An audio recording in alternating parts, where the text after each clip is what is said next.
بسم اللہ الرحمن الرحیم۔ السلام علیکم ناظرین، آج کی اس ویڈیو میں ہم پیش کرنے جا رہے ہیں ایک ایسا دلچسپ اور حیرت انگیز واقعہ جسے سن کر آپ دنگ رہ جائیں گے۔ یہ واقعہ ہے حضرت لال شہباز قلندر رحمۃ اللہ علیہ اور حضرت بودلہ بہار رحمۃ اللہ علیہ کا، جن کو ہندوؤں نے ذبح کر کے کھا لیا۔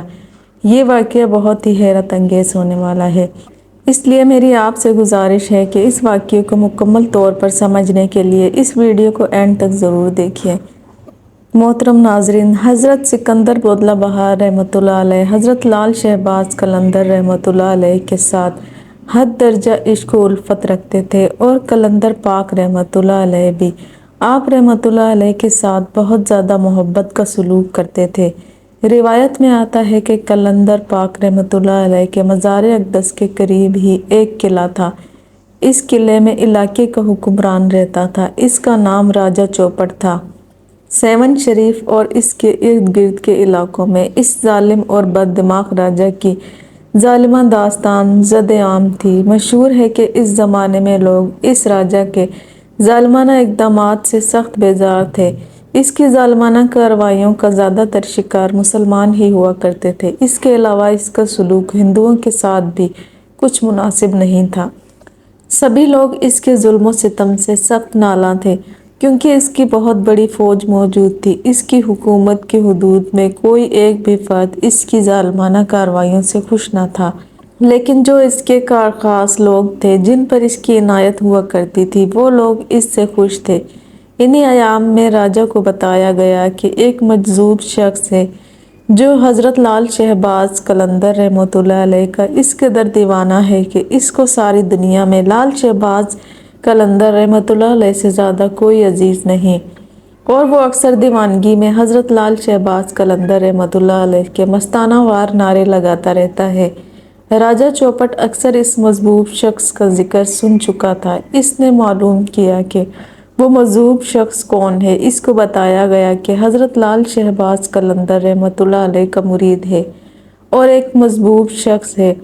راجہ چوپٹ نے حکم دیا کہ اس کو میرے پاس لایا جائے۔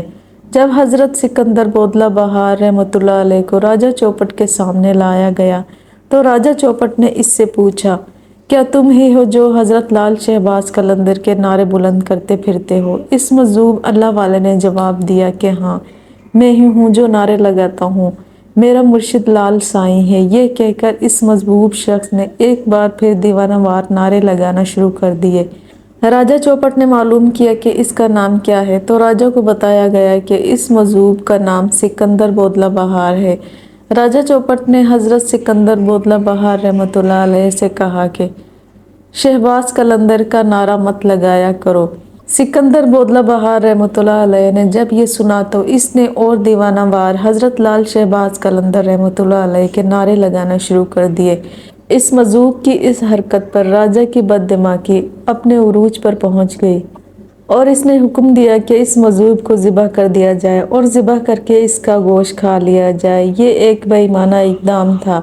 گوشت کو پسند نہ کرنے والی قوم کو راجہ حکم دیتا ہے کہ گوشت کھایا جائے، اور وہ بھی ایک انسان کا، مگر گوشت کھانے کے لیے بھی وہی وحشی درندے تھے۔ ان کو صرف یہ خوشی تھی کہ وہ ایک مسلمان کا گوشت کھا رہے ہیں۔ ادھر جناب حضرت سکندر بودلہ بہار رحمۃ اللہ علیہ کو ذبح کیا گیا اور ذبح کر کے ان کا گوشت پکایا گیا اور گوشت کو کھایا جا رہا تھا۔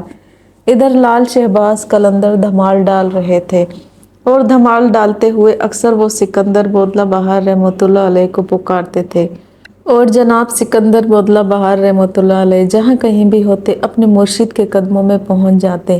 مگر اس مرتبہ یوں ہوا کہ جیسے ہی حضرت لال شہباز قلندر رحمۃ اللہ علیہ نے دھمال ڈالتے ہوئے دیوانگی میں اپنے مرید حضرت سکندر بودلہ بہار رحمۃ اللہ علیہ کو پکارا، اے سکندر بودلہ بہار! دوسری طرف گوشت کھانے والوں پر ایک عجیب و غریب واردات گزر گئی۔ جو بوٹیاں وہ کھا چکے تھے ان کے معدوں سے، اور جو وہ کھا رہے تھے ان کے ہاتھوں سے اور منہ سے نکل نکل کر حضرت لال شہباز قلندر رحمۃ اللہ علیہ کے پاس جا پہنچی۔ اس کے علاوہ جو بوٹیاں ہانڈیوں میں اور دیگوں میں پک رہی تھیں وہ بھی نکل نکل کر حضرت لال شہباز قلندر کے پاس پہنچ گئیں۔ جب سب بوٹیاں پہنچ گئیں تو ان بوٹیوں نے ایک جسم کی صورت اختیار کر لی، اور وہ صورت تھی جناب حضرت بودلہ بہار رحمۃ اللہ علیہ کی۔ حضرت لال شہباز قلندر نے راجہ چوپٹ کو بلوایا اور اس کو دکھایا کہ تم نے میرے مرید کو قتل کر کے اپنے ساتھیوں کو کھلا دیا تھا، مگر دیکھو یہ کھڑا ہے سکندر بودلہ بہار۔ راجہ چوپٹ یہ دیکھ کر ایک لمحے کے لیے گھبرا گیا، مگر اس نے معذرت کرنا گوارا نہ کیا۔ جن ظالموں کی بدبختی نزدیک آ جاتی ہے تو وہ اپنی بدعمالیوں پر نادم نہیں ہوا کرتے، یہی ظالموں کا ہمیشہ سے دستور رہا ہے، اور وہ ظاہری نشانیوں کو دیکھ کر بھی اپنے اعمال کو درست نہیں کرتے بلکہ اور بھی مغرور ہو جاتے ہیں۔ یہی کچھ راجہ چوپٹ کے ساتھ بھی ہوا۔ راجہ چوپٹ نے حضرت لال شہباز قلندر رحمۃ اللہ علیہ سے کہا کہ میں نے اس مجذوب کو اس لیے قتل کروایا کیونکہ یہ میرے قلعے کی ایک دیوار میں ایک کھڑکی ہے جہاں اکثر میری بیٹی بیٹھا کرتی ہے اور وہ اپنے بالوں کو سنوارا کرتی ہے۔ اس کے بالکل سامنے یہ مجذوب رہتا تھا اور میری بیٹی پر عاشق ہو گیا تھا۔ جب مجھے معلوم ہوا تو میں نے رسوائی سے بچنے کے لیے اس کو قتل کروا دیا۔ راجہ چوپٹ نے غرور میں آ کر حضرت سکندر بودلہ بہار پر جھوٹ باندھا۔ حضرت لال شہباز قلندر رحمۃ اللہ علیہ نے راجہ چوپٹ سے کہا کہ تم کو اس کام کا نتیجہ بھگتنا پڑے گا، مگر راجہ چوپٹ آپ رحمۃ اللہ علیہ کو الٹا دھمکیاں دے کر اپنے محل چلا گیا۔ محل میں جانے سے پہلے اس نے آپ رحمۃ اللہ علیہ پر اور آپ رحمۃ اللہ علیہ کے مریدوں پر بھی بیجا الزام لگائے۔ اس کے چلے جانے کے بعد حضرت لال شہباز قلندر رحمۃ اللہ علیہ نے اپنا کاسہ الٹ دیا۔ دیکھنے میں تو یہ کوئی بات نہیں تھی اور نہ ہی آپ کے پاس بیٹھے ہوئے عقیدت مندوں نے یہ محسوس کیا، مگر کچھ ہی دیر کے بعد معلوم ہوا کہ راجہ چوپٹ کا قلعہ الٹ گیا ہے اور اس قلعے سمیت راجہ چوپٹ اور اس کے ساتھیوں کا نام و نشان مٹ گیا۔ ناظرین کرام، جو لوگ دیکھ چکے ہیں وہ بتلاتے ہیں کہ آج بھی وہاں نشانیاں موجود ہیں اور گائے بگائے وہاں سے مختلف چیزیں برآمد ہوتی رہتی ہیں۔